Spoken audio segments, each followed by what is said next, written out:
మీరన్నది వాస్తవం అండి. 2014లో 3 పార్టీలు కలిసి పోటీ చేయడం జరిగింది. ఇన్‌ఫాక్ట్ జనసేన అయితే డైరెక్ట్‌గా కాంటెస్ట్ చేయలేదు గానీ దే గేవ్ సపోర్ట్. సో, ఆ విధంగా గవర్నమెంట్ ఫార్మ్ చేసాము. మీరన్నట్టు మినిస్టర్‌లయ్యారు, ఎమ్మెల్యేలయ్యారు, ఎంపీలయ్యారు. సో, స్మూత్‌గానే ఒక 3 ఇయర్స్ వరకు స్మూత్‌గానే నడిచింది. హ్మ్.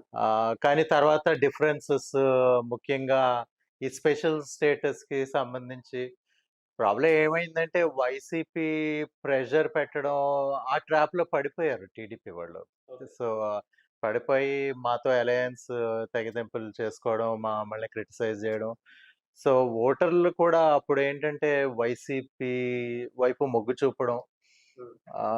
ఏమైందంటే అందులో ఈ 2 పార్టీల మధ్య ఫైట్‌లో మేము స్క్వీజ్ అయిపోయి మాకు ఓట్లు పడలేదు. జనసేనకు కూడా ఓట్లు పడలేదు. ఇన్‌ఫాక్ట్ వాళ్ళకున్న బలంకి కంపేర్ చేస్తే జనసేన కూడా చాలా తక్కువ ఓట్లొచ్చాయి. అలాగే మా బలాన్ని కంపేర్ చేసుకుంటే తక్కువ ఓట్లే వచ్చాయి.